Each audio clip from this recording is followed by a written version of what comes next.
President Donald Trump praised the performance of Martin Truex Jr. and his team, thanked NASCAR Chairman Brian France for his support and lauded the sport's patriotism in a ceremony Monday at the White House honoring Truex's 2017 Cup title.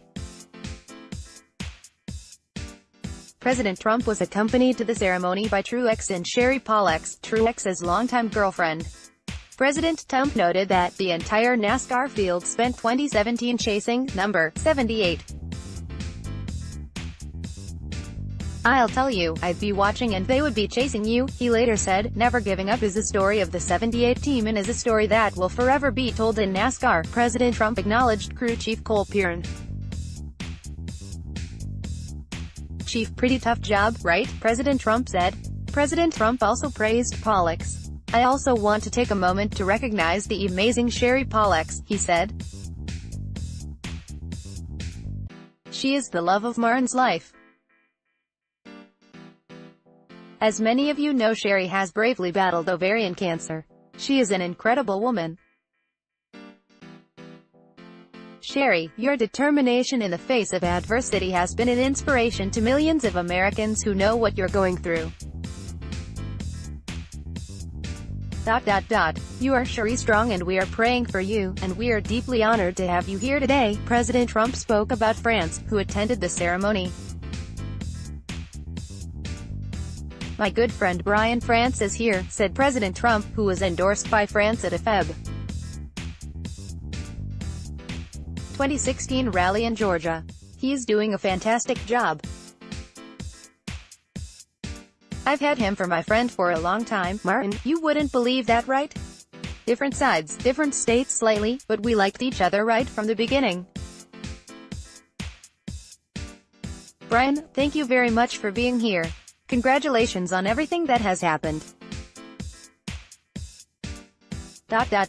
Brian has been with us since the beginning, like so many others that love NASCAR. He's been really a supporter right from the beginning. He said, "We support Trump and so I want to thank you very much, Brian. That was incredible. That meant a lot, thank you." President Trump noted the sport's patriotism. "This lively sport reflects our national spirit and our can-do attitude," he said. "At every NASCAR race, you will see thousands of patriotic Americans from the grandstands to the pit stalls proudly waving our flag and roaring with joy at the words, 'Start your engines.' I will tell you one thing that I know about NASCAR. They do indeed, Brian, stand for the playing of the national anthem. Right? They do indeed." Somebody said, "Maybe you shouldn't say that, that will be controversial." I said, "That's okay, NASCAR is not going to mind it at all, right fellas? They don't mind it at all." Follow at Dustin Long and on Facebook. The entry of NY Racing for this weekend's Coca-Cola 600 has stirred talk about the value of smaller teams unable to compete a full season in Cup after a comment from the chairman of the Race Team Alliance. NY Racing is entered in its first Cup race of the year. J.J. Yeley is the driver. The team announced Tuesday a multi-year deal with Steakhouse Elite as sponsor. The team is owned by John Cohen, whose previous Cup teams ran 16 races between 2012 to 15. His team's best finish was 32nd in the 2015 Daytona 500 with Reed Sorensen. His teams also failed to qualify for 7 races and withdrew 5 times. The entry of NY Racing means one car will fail to qualify for the Coca-Cola 600. The 5 teams going for the 4 spots available for non-charter teams are those of BJ McLeod, number 52, Rick Ware Racing, Sorensen, No. 55 Premium Motorsports, Timmy Hill, No. 66 Motorsports Business Management, Parker Kligerman, No. 96 Gaunt Brothers Racing, and Yeley. NY Racing's entry drew the ire of Rob Kaufman, co-owner of Chip Ganassi Racing and chairman of the Race Team Alliance. Kaufman tweeted about NY Racing's entry and then responded to a few who questioned him. Ridiculous. Devalues the sport. Why give away $1 to non-competitive part-time cars?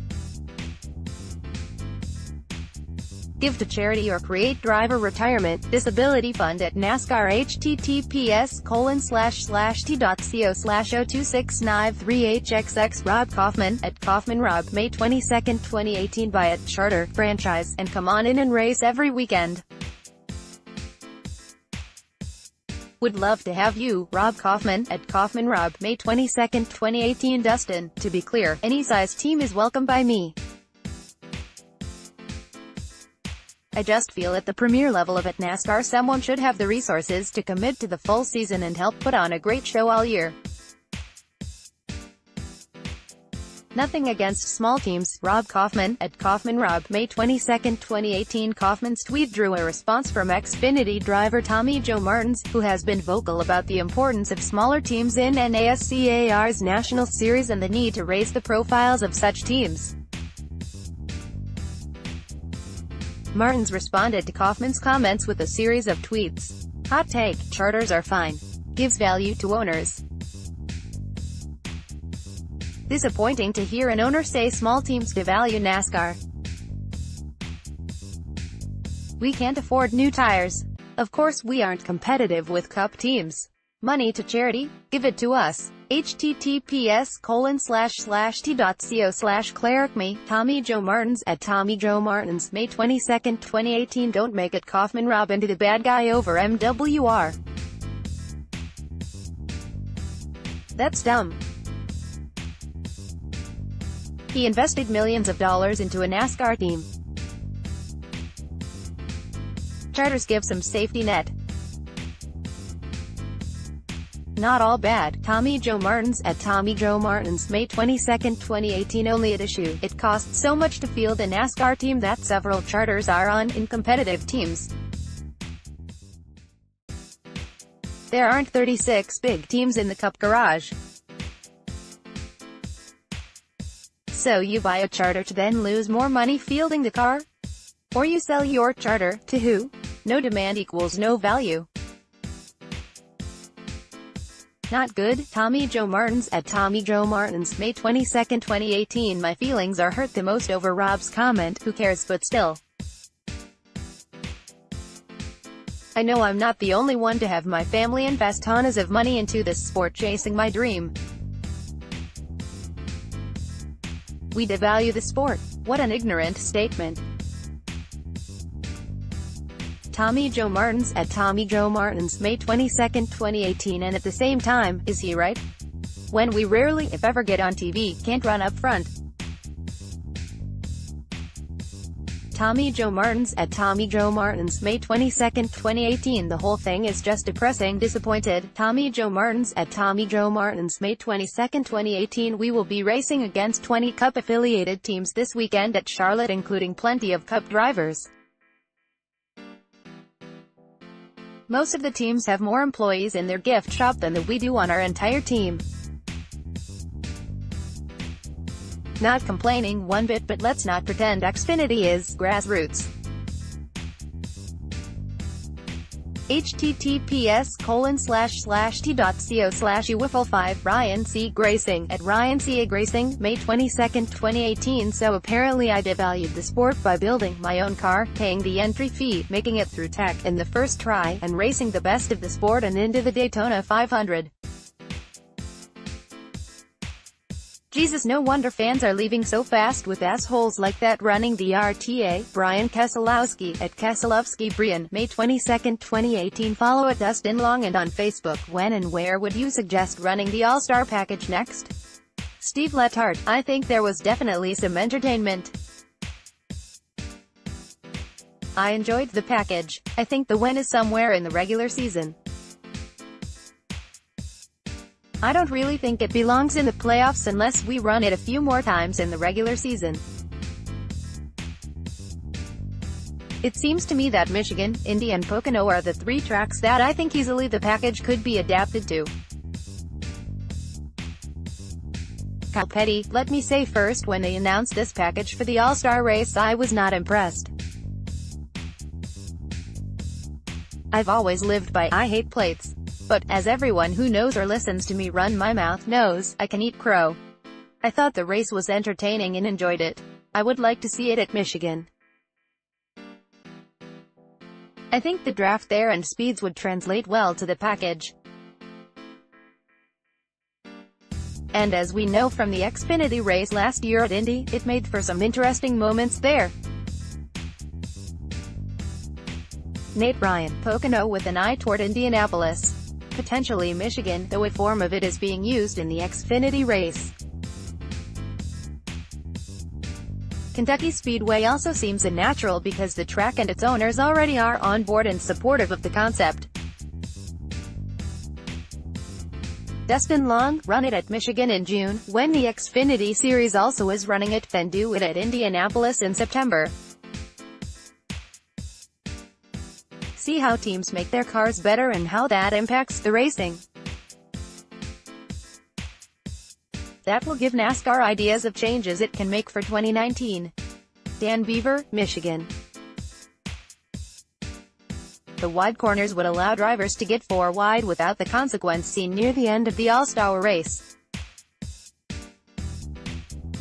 Based on the success of the first race, they could choose to use it again when they return for race number 2.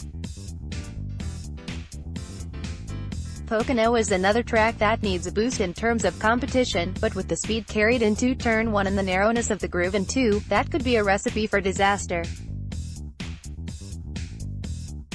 By the time the playoffs roll around, shelf the science project until 2019 and Auto Club. Daniel McFadden, it shouldn't be tested in the playoffs, so if I had to pick a track before then I'd go with the August race at Michigan. That would mean both Cup and Xfinity teams tried out the package there this season. What is a concern you have about the All-Star package? Steve Letarte, the biggest concern, I think, is that one of the reasons it was successful was because teams didn't have time to develop it. As teams develop it, it will change. I think the ratio of downforce to power is pretty successful. They need to try to keep that as teams make gains, whether horsepower with the plates or downforce with the car. Kyle Petty, my main concerns are drivers, teams and fans. Drivers, teams went into Charlotte with some ideas of what this package would do and feel like but not 100% sure of everything. We saw a race where all drivers, teams were as close as they'll ever be with this package. The next time it's run, someone will have figured out a way to be better than the rest and the never-ending cycle of rule changes versus drivers, teams will continue. That's what NASCAR has always been and thank God there's still a little of that left. The fans are concerned because they like it now, but will they like it tomorrow? We've seen this same movie before. Everyone says they love tandem racing. 2 or 3 races later they hate it. NASCAR listens to the fans and changes the rules as to not allow tandem racing. Once again fans love the new racing, for 2 or 3 races, and then some will want tandem racing again. NASCAR can't chase the fan opinion, the fans matter, but the product on the track matters more. It's why NASCAR is in business, the racing business, it's why drivers, teams race, and in the end it's why fans come. We need long-term solutions, not knee-jerk reactions. Nate Ryan, it still seems to remain as difficult to pass the leader, if not more difficult. Dustin Long, just how much will some teams get better with this package and how will it impact the racing? Will there be more separation among cars? How will that impact passing at the front? That seems to be an issue already. Will it be worse? Dan Beaver, from the outside, the cars appeared to be too stable because of the reduction of speed. Portions of the race were too similar to restrictor plate superspeedway races where the mental aspect of passing was more important than the handling. Daniel McFadden, the amount of difficulty for the car behind the leader to get close enough to challenge for the lead. It's possible the straightaways just aren't long enough at Charlotte build enough momentum. The NASCAR Hall of Fame will select its next class Wednesday. Name one person, other than Jeff Gordon, who should be in the next class, and why. Steve Letarte, Roger Penske. I think because Roger Penske has had a Hall of Fame career as a car owner, but his reach in NASCAR is much more than that. He was involved in Michigan International Speedway, he built Auto Club Speedway. Penske, that last name is just iconic in the US when it comes to industry.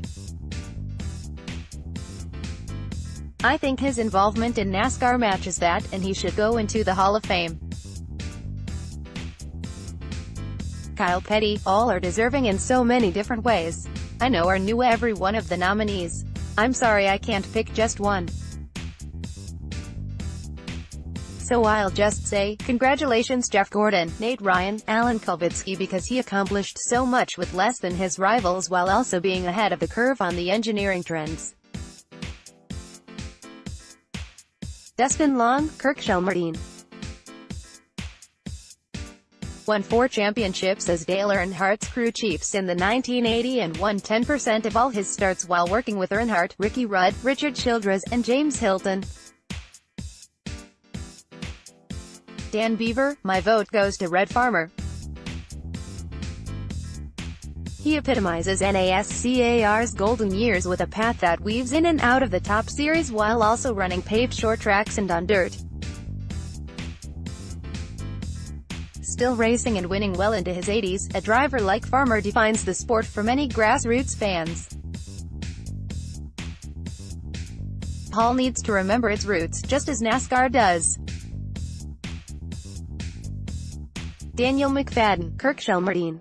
He won 4 Cup titles with Dale Earnhardt Sr. That's one more than Ray Evernham won with Jeff Gordon. Shelmerdine partnered with Earnhardt for 44 of his 46 Cup wins. In a poll during Monday's NASCAR America segment, fans overwhelmingly supported the new aero package used in the All-Star race. Analyst Jeff Burton was one of those who voted yes to the question of whether it should be used again this year. And yet Burton also was cautious about this being the final version NASCAR employs. There's going to have to be a way where maybe you can put more power in the cars and still give them the ability to draft, Burton said. This was a big swing. Maybe something in the middle makes the most sense. The mile-and-a-half races, quite frankly, they've got to be a little better than they have been. And this is the beginning of doing that. NASCAR is made up of many stakeholders, and the drivers' opinions are weighed alongside the fans. You could tell the drivers were kind of surprised they liked it. Burton continued. You could hear them hesitantly saying, yeah, I kind of liked it, but they were afraid to admit it because it wasn't what they really want to do. Burton said the reason for the hesitation was that the restrictor plate and aero ducts altered the input the drivers have on their race cars. There's going to have to be common ground where maybe you can put more power back in the cars and still give them the ability to draft, Burton said. Now that's going to be hard to do. How can we do that, and make the car go faster? That's the next question. If we can find a way to put some speed back into the cars and give the guy in second an advantage somewhere, that's the positive you can take from this race and keep building that book. The end goal being create racing that's fun to watch but doesn't mess with the tradition and all the things that NASCAR has always been. There's a way to do it if the effort continues.